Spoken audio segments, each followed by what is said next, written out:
Hello and welcome back to Boardroom Insights. Well, if you have walked any street in any town in Ireland, you will have seen a business that is connected to my guest today. It might be a Mace store, a Londa store, or a Spar store, all operated by a group company called BWG, a €2 billion organisation that's been around for quite a number of years, doing really, really great things in the world of retail, changing the face of retail, and indeed an icon of great convenience store retailing around the world. So please join me in listening to Leo Crawford, recently retired as CEO, but now non-exec director with BWG.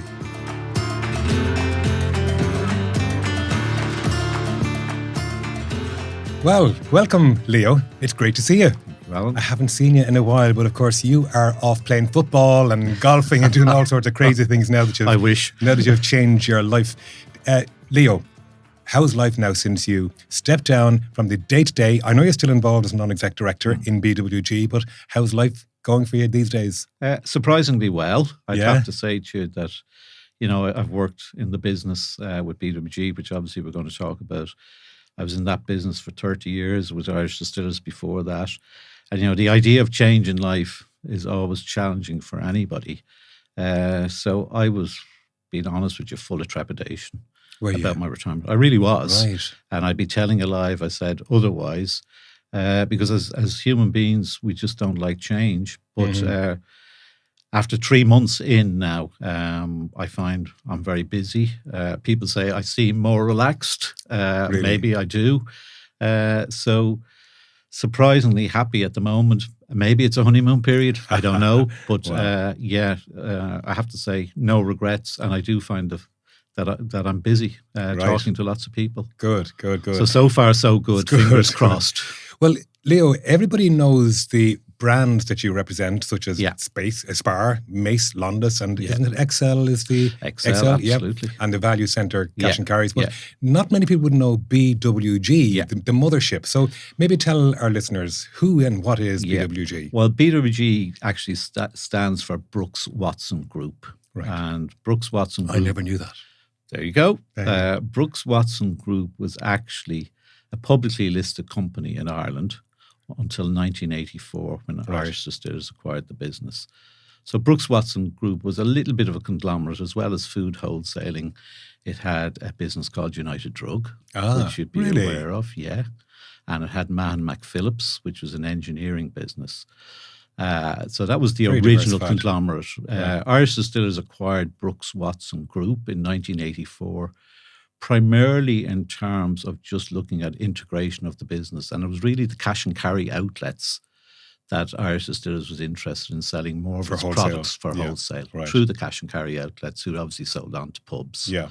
But the prize that Irish Distillers got as a consequence of acquiring BWG in 1984 is that BWG also operated the Spar brand and had Mace for one of the provinces at the time, just in Leinster. And obviously Spar and the retail, let's call it the retail brands, have become a very important or large part of BWG, which wouldn't have been behind the original intention of Irish Distillers when it acquired the business. And then a very quick, brief snapshot history after that of BWG. So BWG acquired by Irish Distillers in 1984, and in 1989, Irish Distillers was acquired by Pernod Ricard, and then in 1999, Pernod Ricard acquired the Seagram business and decided to divest of what they call non-core businesses to obviously fund that acquisition. And BWG would have been deemed to be non-core at that stage, which meant that Pernod Ricard put the business up for sale. And in 2002, BWG was acquired by Electra Partners, who then became Cognitas, in a private equity deal, which involved, it's sometimes called a management buyout, where management gets some sweet equity. We were lucky to get that, but it's essentially a private equity deal. So Electra acquired the business in 2002, disposed of the business in 2006, and myself and my two partners, John O'Donnell and John Closey, took the business private in 2006. And in 2014, we sold the business to Spar South Africa, which involved a payment earn-out over a number of years. And that payment was finalised in 2022. And then, so the two Johns left the business before myself, and I just finished my full-time role as CEO in December 2024. And as you say, I'm now a non-executive director of BWG. So you've been with it all through those changes since I have. I joined Irish Distillers in 1981, actually. Okay. When you were a boy in short trousers. Exactly. And I moved into BWG in 1996. Okay.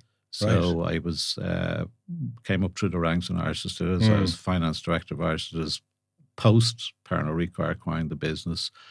And then in terms of just career development, there was an option to look at working with a multinational. There are opportunities to go abroad. I wasn't particularly interested in that. I like living and working in Ireland.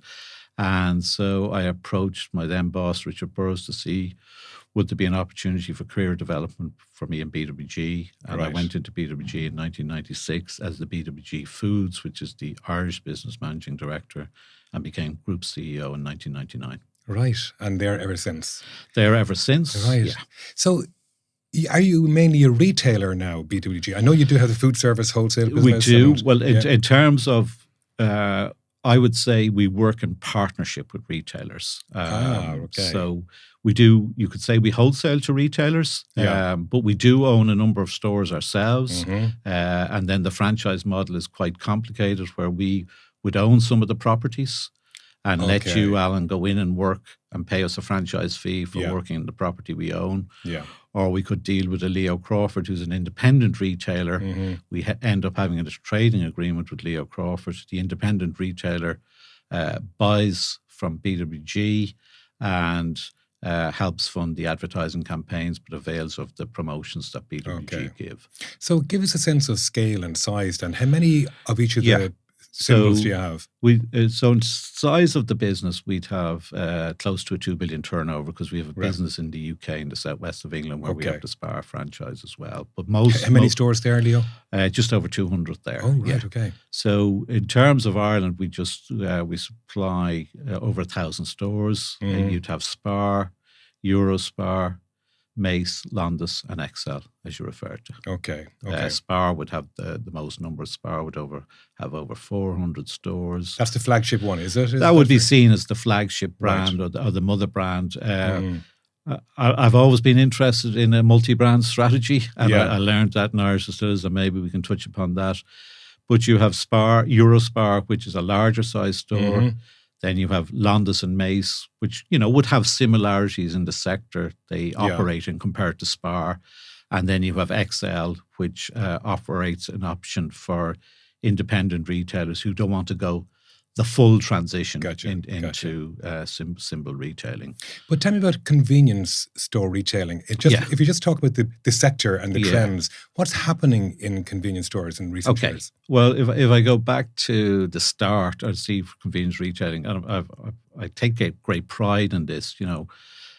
Ireland, we're a very small country, and there's some things we're very good at, such as golf and other things in sport.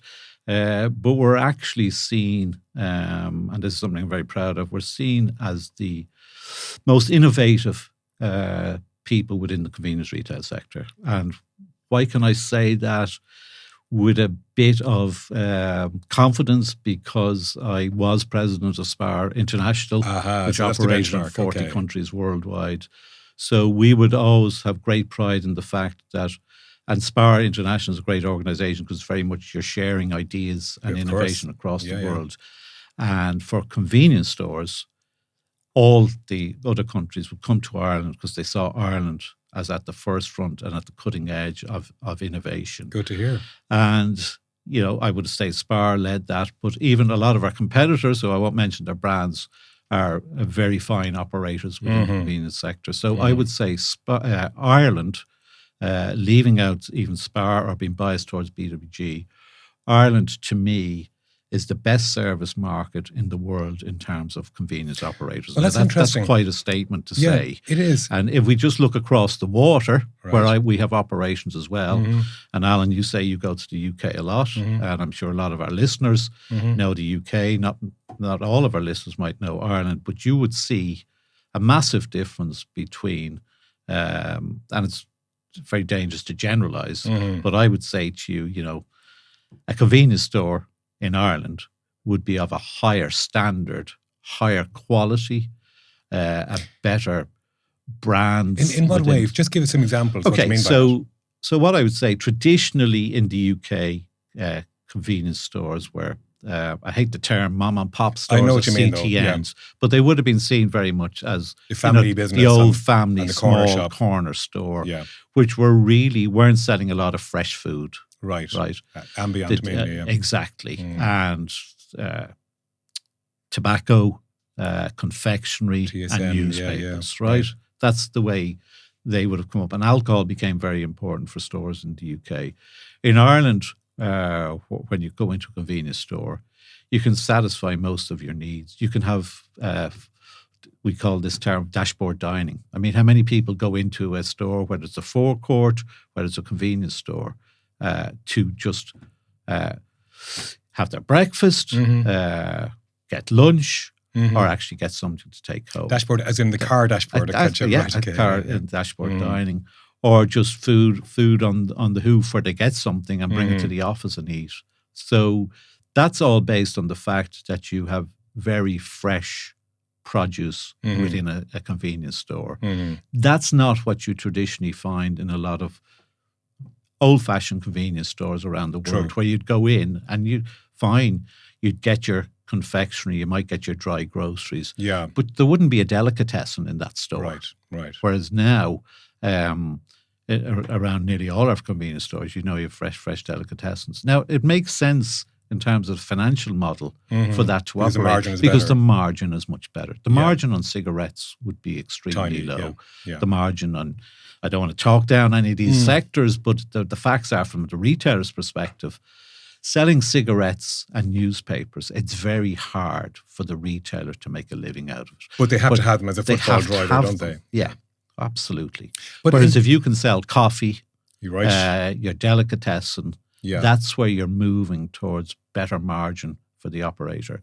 And the operator, and I've been involved in the business for a long time, unfortunately, from the operator's perspective, costs continue to increase dramatically. Can we come back to that, Leo? Because I want to just ask you about customer behaviour, particularly because, there is a huge rise in the number of convenience stores and larger. I mean, your Eurospar would be a larger. So you have your Spar, and larger than that is Eurospar. Yeah. I mean, for example, I know I've got a Eurospar near me, and I do most of my shopping in That's Eurospar. Great to hear. But I say that not just to say to you because you're sitting here, but it's convenient for me. And it's probably, sorry for cutting across you, I get too engaged in these matters. It's possibly, I think, the Eurospar, part of the attraction for you is you can get in relatively quickly out quickly, and yet nearly all your needs are satisfied. True. So you're not having to do, let's say, the traditional old-fashioned huge trolley shop. Well, that's the thing, isn't it? And that's what I'm curious about. In what way has customer behaviour changed? Because are customers still going into the big box supermarket to do the weekly shop, or are they doing more regular, smaller shops like I am? I walk to my Eurospar, Leo, and I literally carry the potatoes back in my hand, and I can do that because I go, when I'm in Dublin, I might go a number of times in the same week. Look, I think it depends on the type of consumer we're talking about. No children in my house, by the way, I should say. There you see. So, if you take, a young family with maybe lots of children, for that family, obviously they're going to have to do a big weekly trolley shop. Yeah.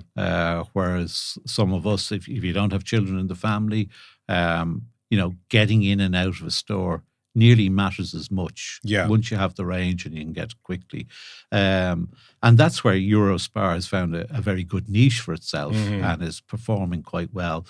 And dare I say it, for a lot of consumers like yourself, who just want to get in and out, You want to get reasonable value too, and you do get value because obviously the whole pricing, Eurospar would not be able to compete unless it was competitive on pricing. Of course, on key value items anyway, KPIs. Yeah. So the other thing, if you think about, and I think you were touching upon the mix of, are we shopping more frequently? Are we doing the large shop? Certainly, yes. From COVID onwards, we found that people were doing more regular visits to shops, had more time on their hands. An excuse to get out. Absolutely right. Dare I say it?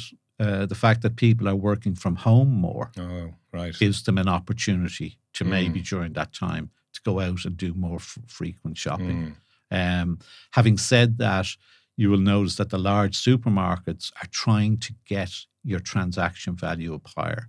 So example, the large operators, when you spend €50, you get €10 back and all. Right. So this is, this is good business by the large supermarkets to do that because they want to encourage you to do a larger shop than what you might be tempted to.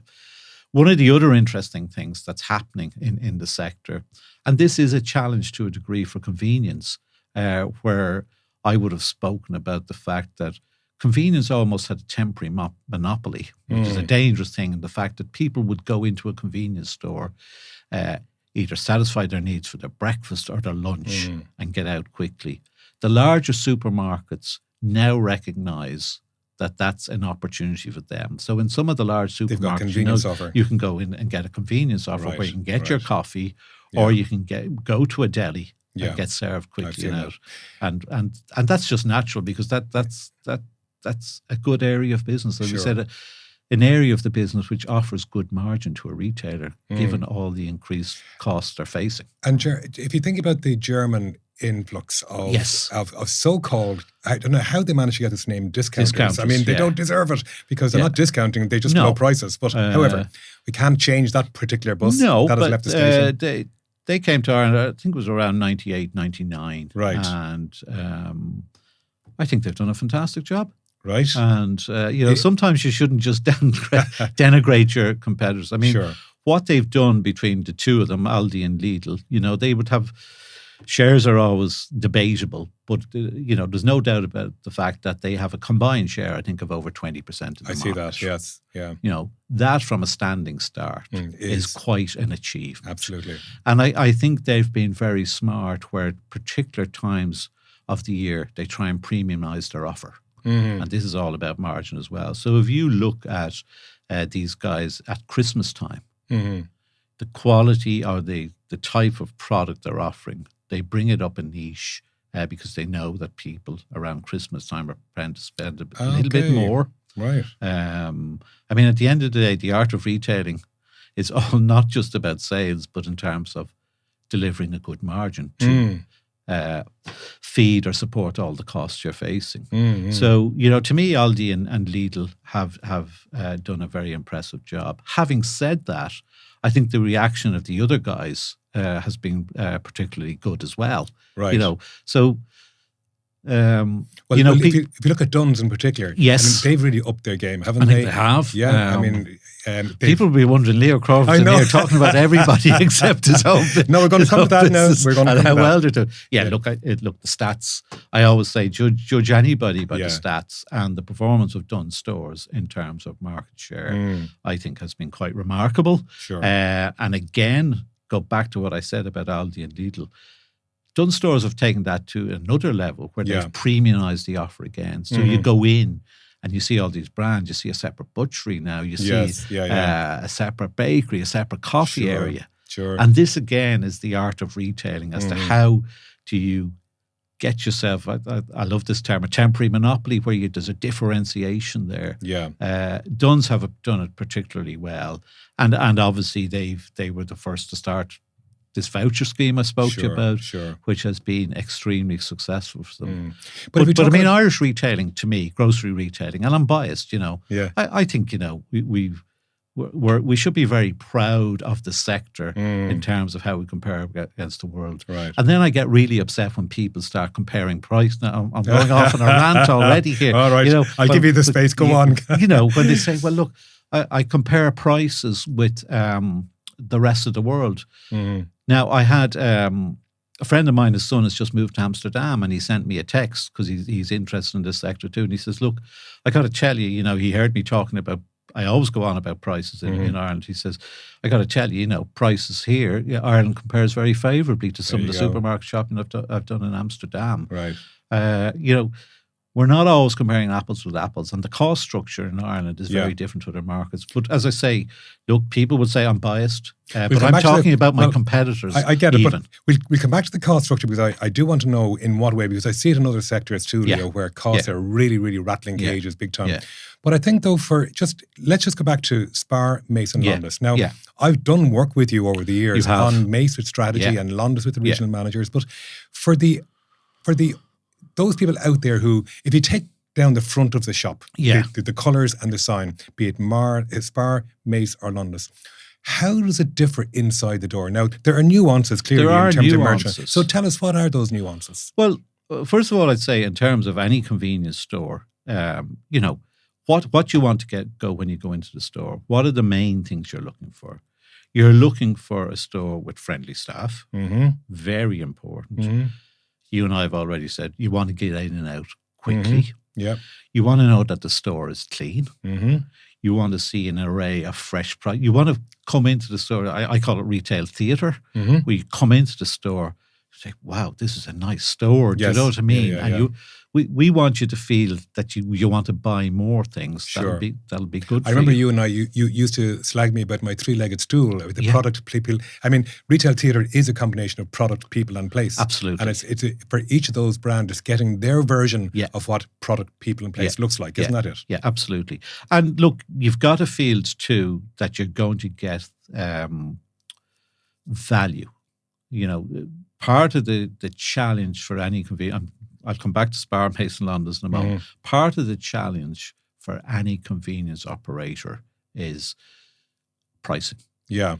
And unfortunately, and now we're moving into the area of franchise, I have this phrase, you're only as strong as your weakest store.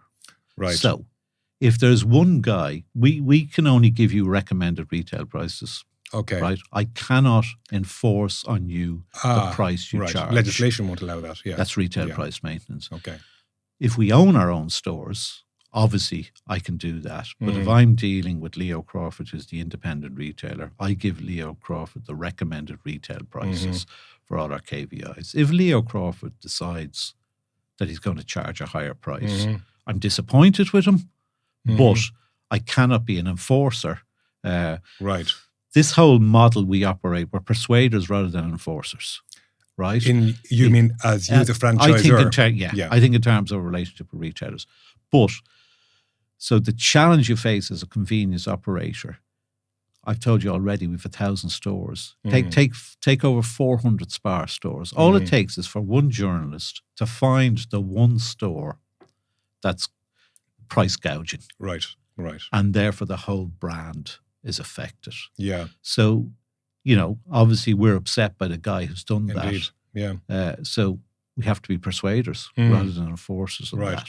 And does that rule also apply to your competitors who operate as a franchise model? Well, so only for independent franchise models. Yeah. Obviously, if you own your own stores, you decide what you're going to charge. But if you're working with an independent retailer and you have a trading relationship with them, I cannot dictate to you. Now, I can be the persuader to you in terms of how I'll motivate you, how I might rebate you and everything in terms of your prices. Gotcha. So this is where it's a balancing act in terms of relationships, in terms of managing any brand from a franchise perspective. Does this price gouging happen a lot? Because I remember working with a particular brand. Not one of ours. No, it was actually a snack brand. I won't go any further than that. It's fine. But the snack brand, the big issue, we were doing strategy with them, and the big issue was, should we put the price in the top corner of this packet of snacks? Gotcha. Which, in other words, the retailer has no choice then to sell it, but at that price. Yeah. And they tried it, and retailers wouldn't stock it.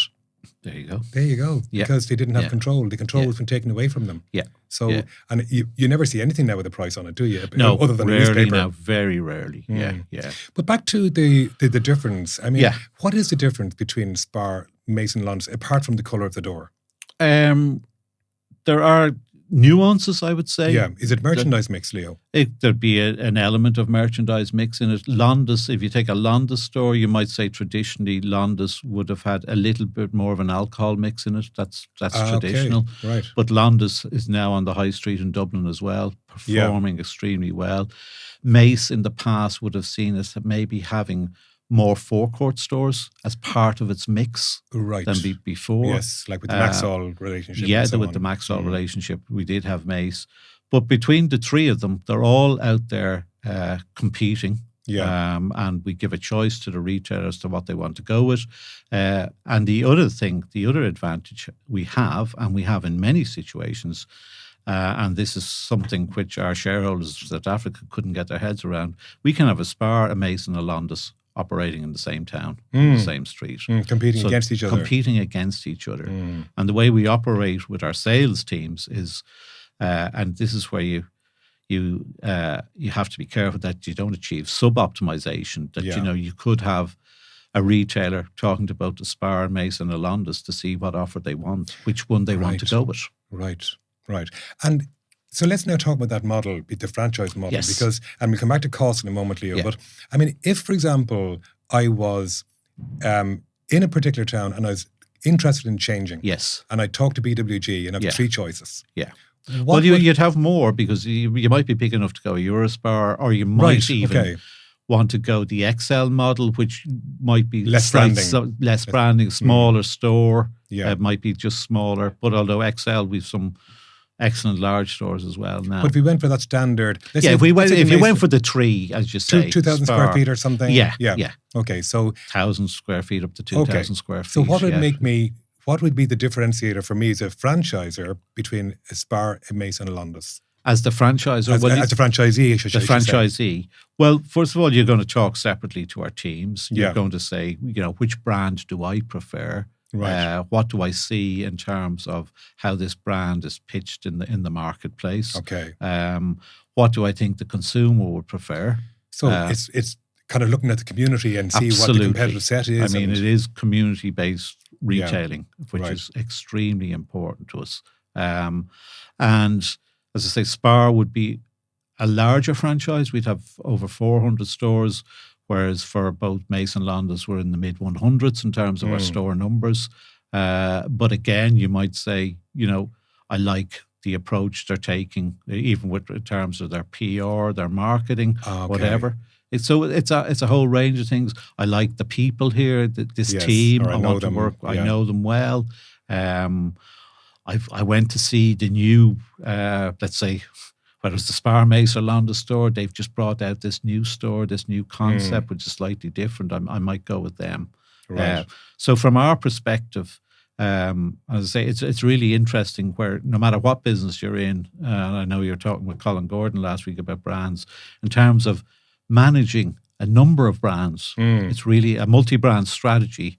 I've always been interested in brands, particularly from my time in Irish Distillers, and how can you, I won't say optimize the situation, but avoid sub-optimization when you've got a number of brands within your own portfolio competing against each other. Yes. Because that's quite an interesting balancing act, how you go about that.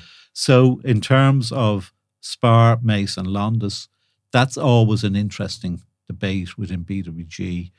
But our focus is really to say, let the teams go out and operate in the marketplace, almost competing against each other. Right. So you're not in the boardroom at the mothership above the symbol saying, right, we actually want to grow Mace more than Londis. No, or vice versa. You're saying really, what does the retailer want? What do we think that town needs? So, there's a lot of factors in it. What you don't want is a situation where the left hand does not know what the right hand is doing. Right. And this, you don't want people out competing against each other, which doesn't make sense. Okay. But we're trying to offer the independent retailer a choice. Come into us, join Spar, Mace, Londis, XL, Eurospar. Obviously, we want to get them into the BWG stable. Sure.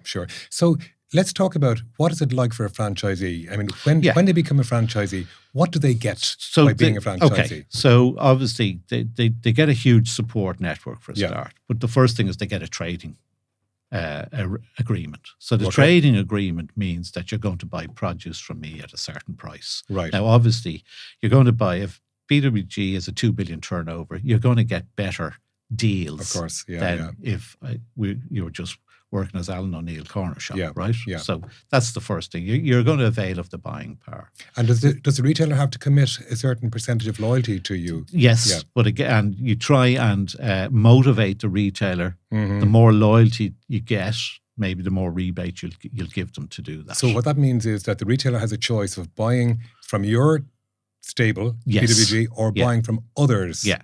I mean, rather than being motivated just to go to somebody else, the more they buy from you, the more motivated they are. That makes sense, right? Okay. But you are, you're not generally going to sign up a retailer who's only let's say, to be ridiculous, by 5% or 10%. Yeah, of course, of product because the investment you're making in terms of time and support, in terms of store fit out and design and layout of all that. So the first thing is you're going to start buying produce from us. The next thing is you're going to avail of promotions that are exclusive. And this is where you have difference, and you did touch upon it in terms of the brands within the business, store layout, the merchandising.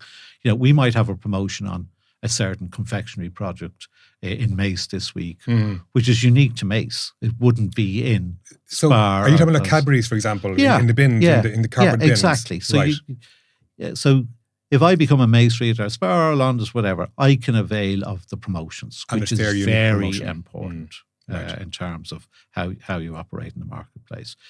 You can avail of the fact that the business is running an advertising campaign. Now, you do have to contribute towards that, and all independent retailers. So but again, you're availing of the fact that I'm going to see the ad for Spar on TV. For sure. So it's economies of scale. If I'm Mace, I'm going to see Johnny Sexton come to open my store, maybe. Right, okay. If I'm on Londis retail, I'm very proud when I see Ireland's Fittest Family on the TV. Okay.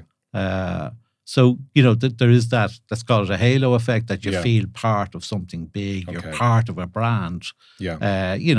That's, a well-known national brand. So you're getting that as well. But you're getting it, that's the front end of what you're getting. You're getting a huge amount of HR support as well.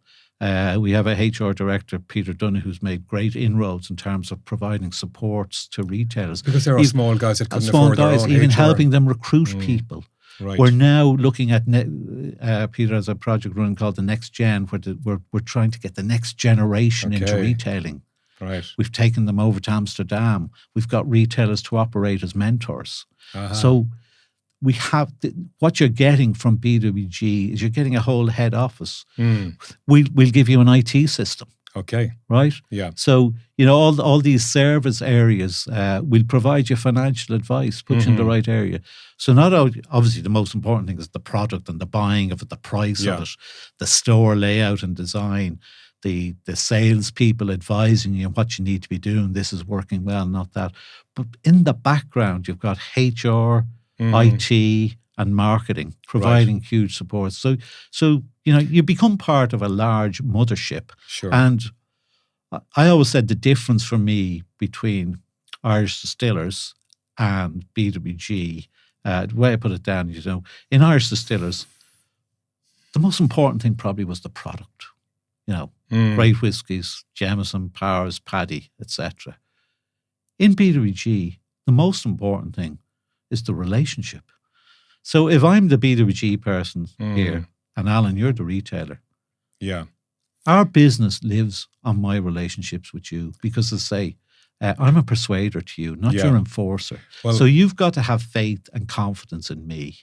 You need to know that if I have a problem, I can pick up the phone and I know I'll be answered. Sure. And one thing that drove me mad ever was if a retailer phoned and they didn't get an answer. I made a promise to any retailer that they ever phoned me, I would respond to their call. Good for you. And I think I stuck to that. Well, that doesn't surprise me at all, Leo, because when I was doing work with the Londis guys, what struck me that there were 8 or 10, I can't remember, regional, you had a name for them, regional managers, whatever they were in the room. And when they talked about their particular patch, they knew the names of the dog and the granny and the kids and the birthdays. That is just so important. I mean, this is This is so different to selling a product. Right. This is selling a relationship. Right. And, that's a huge factor in deciding, do I go with Londis, Mace, Spar, whatever, Yeah. How am I going to get on with this guy? Right. Will this guy satisfy me? Yeah. And I say, it sounds naff, but we are one big family, and it has to be that kind of relationship. But what struck me though, where we Leo, know about your children, we know about your life. Yeah. But what struck me though, Leo, wasn't just that, the very, very warm relationship, but also your guys were like business advisors to the retailer. Absolutely. Like they were able to talk to them in a very, very strategic business mix sense around the merchandise mix to maximize margin. And so it wasn't just a case of how you do. And I've always said, I want all retailers to be successful. Yes. And why do I want all retailers successful? For lots of reasons, but the main thing is I want them to be able to pay their bills. Right. Because if we don't not have just BWG bills, but their bills. Yeah, I know what you mean. Because if we don't have retailers who are making money, yes, I'm not going to get paid. Mm-hmm. And our margins as a wholesaler are very tight. Mm-hmm. And I've always said, if Alan O'Neill ends up owing me 100,000 or 150,000, that's a lot of cornflakes I have to sell to make up that. Sure.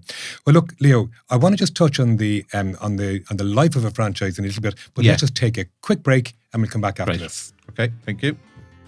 Today's episode is in partnership with Big Red Cloud, a leader in accounting software. So it's time to get rid of the Excel spreadsheets and switch over to smart accounting. So welcome back. Leo, just before the break, we were chatting about the franchisee. And I always remember when I was doing the strategy piece with Mace in particular, I went out visiting many of the franchisees just to get a sense of, to understand their world from their point of view. And something that struck me with several of the stores that I visited, they were owned and run by young guys. Yeah. And there was one girl, I remember. But what struck me was I felt great pride for them and their families that these were guys that started off actually working in that store and they over time then managed to transition to owning the blooming thing. And it was fantastic. Really great. Yeah. But is that well, it's never easy, but does that tend to happen these days now, It's Leo? still happening to a degree, but I would have to say that, retailing, convenience retailing, is very challenging for the retailer. Mm-hmm. There's a lot of hard yards to be put in. The amount of time and effort that a retailer works in their own store, it's certainly not a 9-to-5 job. Gosh, I remember as a retailer myself. I mean, exactly. For sure. So it's a hard slog. I think the retailer is facing dramatic challenges now, which are many of them, and I'm passionate about this, are very unfair. If I talk about the cost side of things, go for it, because I know this is a big thing. It is. Retailers, in terms of their margins, they're not huge margins. A gross margin could be anything from, without giving away state secrets, anything from 22 to 28%. Sure. But all against that, you've costs come out. Labour costs are very, very high. Indeed. Yeah. Availability of staff is an issue. Getting the right staff. Right. Getting staff who can afford to live close to your store. Mm-hmm. I mean, if you look at our city centre stores, to get staff to work in those stores, some of them have to commute from the Midlands because they can't afford accommodation there. Right. So the problem here is that the retailer, in terms of the minimum wage, and I understand what it has to go up in terms of cost of living for staff, but from the retailer's perspective, those costs are very significant in eating away at a net margin for that retailer. Sure. So that's, employment costs are very high, and then there's all extra things happening with auto enrollment and all that. I'm not against these things. Yeah. All I'm saying is they're adding a burden to the retailer. And theft is another thing you mentioned. I've got to come on to that now. I mean, this is a huge problem for our retailers in terms of theft within the stores, and then in certain areas from a security perspective. Retailers have literally been assaulted in their stores. Staff have been hurt.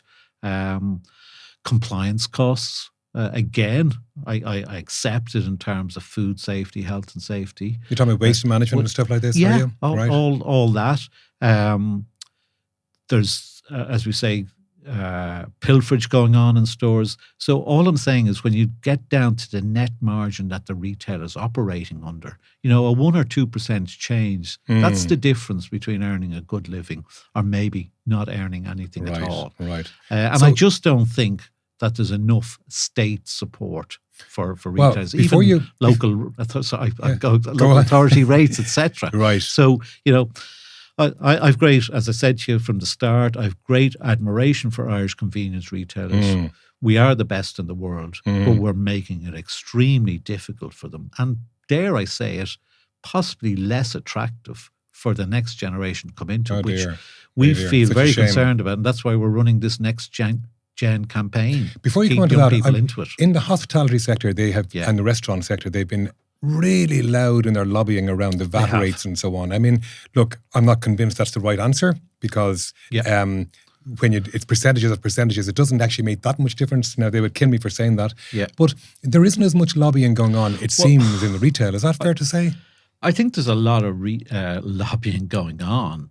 But the problem for me is, and possibly a little bit controversial, I think there's too many interest groups within the retail sector all talking about convenience retailing. We need a more united voice within the sector, particularly for grocery retailers. And you've got every lots of different organisations lobbying for retailers, but I think that just it hasn't come together as strength as one very, very strong lobby. But as I say, I'm passionate about this in terms of retailers' costs. And one thing I always encourage our retailers at any conference, I would be saying to them, look, lobby your local politician on this because, but what can they do? I mean, what would you want them to do? I think certainly lobbying locally in terms of your TDs. Yeah, and to what end? To what end in terms of we need some reliefs with respect, whether it's the rates we're paying or whether we need grants for terms of employing local people or whatever. Right. It's all cost to us. We need something to abate those costs. I don't care what it is. I don't care what you call it. I cannot continue to incur all these costs and I need some supports from governments. Call it what you like, but just reduce my costs. Right. Interesting. Leo, I want to talk about strategy because, BWG, 1,000 stores, 2 billion business. I mean, this doesn't just happen by accident. No. And, I have a 7 steps to profit, which goes all the way through the obvious steps, like common sense steps from vision, mission, step number 1, through culture, through strategy, people, customer, proposition, and execution. Now, you know there's 7 steps because we talked about it before, but you also in BWG have a 6-pillar we have a strategic 6-pillar model. Tell us about that. Yeah, and the first thing I'd say to you about strategy is, people need to understand what the strategy is. It needs to be simple. It needs to be communicated as your 7 steps are, and I believe our 6 pillars are. It's not something that you create large lever arch files for our large files on computers and hide them away. So we have a 6-pillar strategy, and I'll reel them off very quickly. Go for it. When I was CEO, I used to give a presentation to all our suppliers once a year, and I'd hold up one page sheet, both sides, and it had our 6 pillars on. So the first pillar we have is people. Right. And you shouldn't be surprised that, because I said our real differentiator in this business is the people and the relationship. Okay. But we do a lot of succession planning and all that. My succession planning has been seamless. John Mona stepped into the breach straight after me, and John's already doing a fantastic job. John used to look after the cash and carry. He did, right? and then he moved into retail as well. So succession has worked out really well. John and the team are doing a fantastic job, and that's something I'm very proud of and delighted about. Sure. So the first thing is people. Second thing, you probably won't be surprised at, because I'm big into it, is brands. Right. Okay. So our retail brands, our cash and carry brands, and we do have a food service business as well. Yes. How do we brand all those? I love brands, talking about that. The third one is our infrastructure, our logistics, our warehouses. Yep. What do we do on that? The fourth one is our IT. Right. Fifth one is property. And the sixth one is the one I love, is acquisitions. Ah, okay. Because in our business, it's all about scale. Yes. We're now a 2 billion business. To operate in that business, you've got to be able to do that. Something I'm very proud of, and I think I mentioned off air, profit has become a bit of a dirty word. But 7 steps to profit. Right. Say, we do a 2 billion turnover, so do Aldi. Yeah. We're more profitable than Aldi. I tell our staff that. That's nothing to be ashamed of. Are you saying they're 2 billion in Ireland? Yes. Are they really? Yeah. Wow. Yeah. But I mean, look, profit, of course. I mean, without profit, you can't, the wheels of commerce don't turn. But I think So there are 6 pillars. And the one, as I say, before from brands, acquisitions are very important. I think BWG have been very good at making acquisitions, bringing the Londis is a perfect example of those. One of my proudest acquisitions, because I started talking about trying to acquire Londis in the late 1990s, and we completed the acquisition in 2015. Right. It's been a fantastic acquisition for us. Yeah. We brought great people into the business We did, yes. as well, which, an acquisition is not about, just getting rid of all the people. We look at it differently. An acquisition is an opportunity to bring new talent into our business. We've brought many fine people from Londis into our business, and the retailers are happy. Yeah. How do you go about formulating your strategy? Is this something you do every year? Or yes, you would. And in fairness to our parent company, South Africa, they've become very big on that as well. So you do have to present your strategy. I'd like to keep it very simple. Sure. And if it's 2 pages, that's absolutely, and the 6 pillars. And you don't just look at it once a year. You would return to these pillars at quarterly board meetings. How are we doing on this, and this? And so it's a very quick checklist. Yeah. And everybody knows it. Sure. So it's not something in the rarefied atmosphere. Is this something at the end of a year, around the budget time, that you do? Yeah. Does it link to budgets? It does, but not just necessarily budgets. You'd look at it at the end of the year, as you say, in terms of, well, what progress did we make on the 6 pillars? Maybe where could we have done better? Right. What should we do next year? Great. So it's just it's a very quick checklist. It's very similar to your steps. And I always remember I said during the recession, during the bad times, the one thing I believed we should always do was invest in our people, our brands, and our infrastructure. And they're 3 of the pillars anyway, the strategy. Yeah, sure. And we did do that. What I find, Leo, with a lot of companies is that they do go through if they're in a typical calendar year cycle, around October, November, they get stuck into budgeting. And that's a really, really painstaking process and blah, blah, blah. But far too often, Leo, I find companies that focus on budgets as if that's the plan now for next year. Yeah. But my take on that is budgets are just a set of numbers. They're the score of the game. It's like saying it's anticipating what you want the score to be by the 31st of December the following year. Yeah. But too many miss out on how are we going to now deliver on those budgets. So how do you, are you saying that you use the 6 pillars to bring to life the budgets? Yeah, well, the one thing on budget is I hear you on the figures, but I always said that a budget is a contract, and that you need to deliver your budget. Okay. But your budget's not going to work out the way you've planned it. So therefore, if let's say you're not hitting your sales targets, and that can happen, what do we do? What corrective action do we take on the cost side to ensure get back on track? We get back on track. So I accept what you're saying. Budgets are a set of numbers, but the one number to me would be very important. Whatever, if you said you were going to deliver a certain PBT or PAT, everybody in our organisation knew that had to be delivered. Well, I want to just touch on that for a second, because another thing that I see very often missing in the strategic planning process is the concern for hearts and minds of those executing. Let me explain. Yeah. On many occasions, I've gone into organizations where they've had a big 6 company in doing the strategy for them. Yeah. And no names, but just to say, these Big 6 will have gone through, interrogated numbers, spent a few months there, and then hand over a big fat document at the end. But the people who are executing the strategy then have to take this document, mightn't have been involved in it as they could and should have been, and therefore what's missing is hearts and minds. Yeah. And then when it comes to things going wrong in the execution of the strategy, the blame will go back to, oh, well, that's not our strategy, is it? How did you manage to not let that happen in your strategy formulation? I learned this very early on in my career from really through Pernod Ricard and Richard Burrows, where when Pernod Ricard acquired Irish Distillers, the agreement that Richard put in place with Pernod Ricard, where they operate a decentralized system, that you had autonomy, but you also had accountability and responsibility. Great. Right. Okay. So you had ownership. So Yes. in BWG, we'd have a board meeting, and it's a very large organization with 20 people sitting around the table, each reporting on their own operation. Yeah. How they're doing. How is the food service business doing? Am I okay? I may not be hitting my sales line, but I'm still delivering this bottom line to you. So Okay. the guy who was running food service, he had ownership of this. Right. He had pride in it.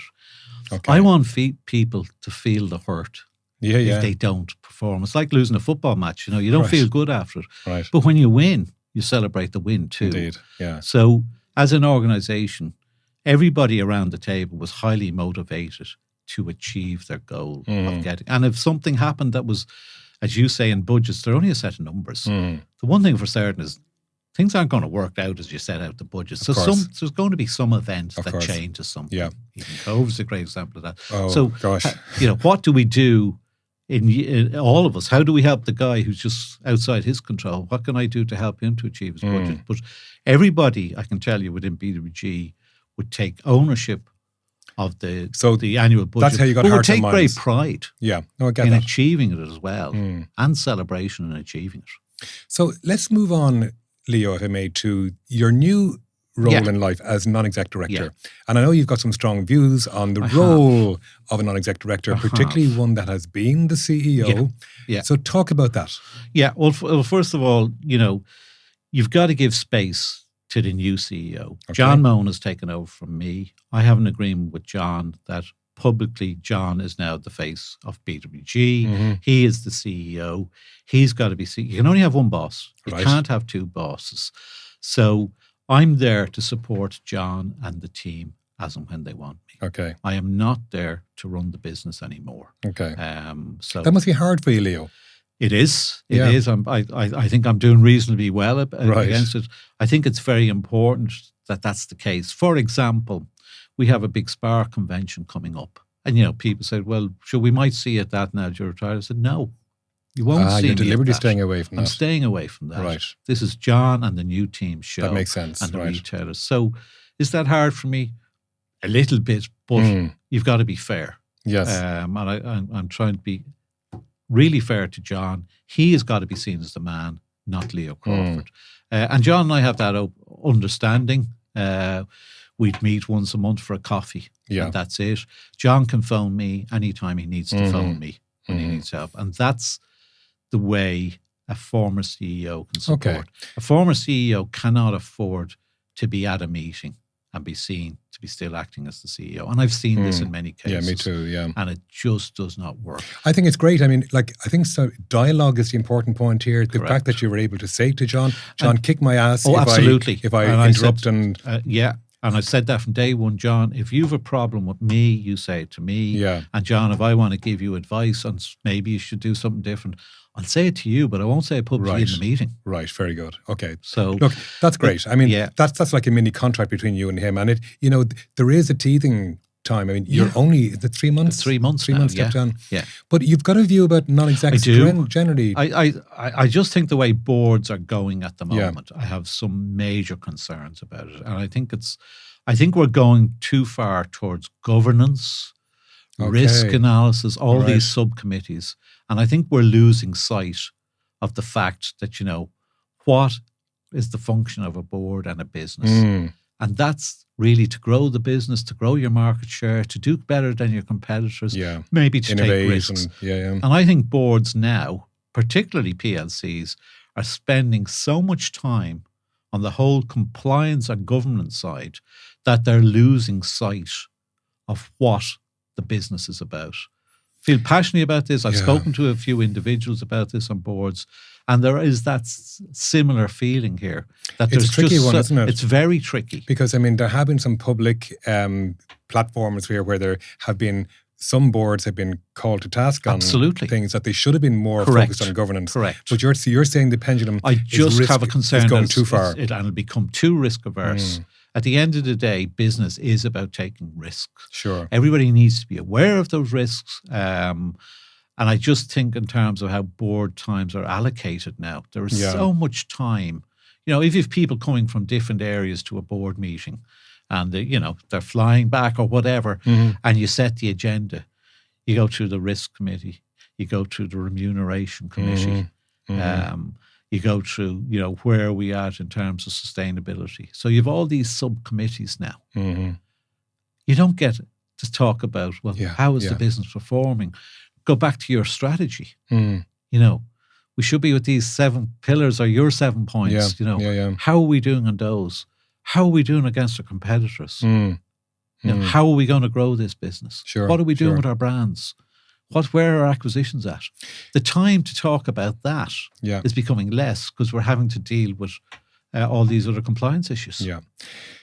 Leo, we're going to come to a close just shortly, but before we do, I want you just to, maybe if you were to wave a magic wand back over the last 150 years of your time, it sounds like, with all you've talked about here, but what would you change, if anything? Look, I always hate the guy who said, well, I'd change nothing, because we'd all change something. Right. I guess the one thing I would change was that I opened up, we're all creatures of habit. So when you're doing something and it's working for you, you think it's going to continue forever. So during the whole financial crash time, where we became over-leveraged and continued to invest in property, if I had the chance to do that again, I wouldn't have done that. Why? Because effectively what happened was we never breached a covenant with respect to our profit performance compared to our debt. But we had a loan-to-value covenant that was breached. It's just like negative equity for someone who has a mortgage. Yeah. And we had a large property portfolio, as you know, because we franchised a lot of those stores to people. The value of those properties during the financial crash decreased dramatically. Sure. The value was less than the debt. As I say, it's like negative equity in a mortgage. We were still buying stores. If I had my time over again, I wouldn't do that. But I don't think... Hindsight's wonderful, isn't it? Hindsight's wonderful. And if you don't take risks and be prepared to make mistakes, I think you're just not going to have... But you rode it through, though. I mean, we rode it through, absolutely. But you did ask me, what would I do differently? And I would have done that differently. Yeah. But only with the benefit of hindsight. Oh, with the benefit of hindsight, right. Absolutely. Because it was the right thing at the time. It was the right time at the time, but it was proved to be incorrect with the benefit of hindsight. Right. But as I say, I would say most people during their careers must have some regrets. Otherwise, they're not telling you the truth anyway. Sure. Leo, how are you spending your time? Apart from sitting in front of fellas like me, which I know you're enjoying, but I know you're a big soccer fan. So. I'm a big soccer fan. I'm watching a bit of football, playing a good bit of tennis now. Tennis? Good for you. Yeah, I play tennis. Competitively or just for the crack? I used to, they say I'm very competitive even if it's social game. So I play a bit of tennis, playing a bit more golf. I intend to do a bit of travel. I've a house down the country in Ireland which I want to spend a bit more time with. Where's that? In West Waterford. Oh, right. Yeah, right. Yeah, part of the world. Because you're a Dublin man. You're from Colester originally, I'm from Marino. Marino, right, okay. Yeah, I'm a proud Dub. So I have 6 grandchildren as well. So I'm 3 behind you, and isn't it just great crack? Yeah, it is. Oh, it's a real blessing. Yeah. So look, at the moment, I'm a happy bunny, and probably more importantly, Alan, without being ageist, I'm a healthy bunny at the moment. You are. You're the picture of health here. No, thank you. And unfortunately, as you go through life and get older, you come across more and more of your contemporaries who face health challenges. I'm a lucky man in that regard too. So look, I feel blessed and lucky at the moment. Good. Well, look, Leo, let's leave it there. That's been a fantastic chat. I thoroughly enjoyed it and learned lots. And look, once again, thanks for joining me. Thank you. Thanks, Alan. Okay. Are you ready to take your business to the next level? Introducing the CARA 7+ Index, the ultimate organisation health assessment. This is built on solid research. The assessment delivers clear insights, data and benchmarks on what truly drives success. The CARA 7 steps to profit are common sense. But here's the reality. Common sense isn't always common practice. Leaders know what they should do, but their best intentions often get diluted before reaching the front line and eventually your customers. That's where the CARA 7+ Index comes in, because it cuts through the noise, identifies priorities, and gives you the proof and stimulus to act with confidence. This isn't just another survey. It's a game-changing tool, blending cutting-edge AI, robust research, and expert consulting, all to turn insights into action. So, no more guesswork, just clarity and results. Please visit 7plusindex.com to start your journey to better business health today. Thank you very much for listening, and please do hit the subscribe button or leave a review wherever you're listening to this podcast. Thank you.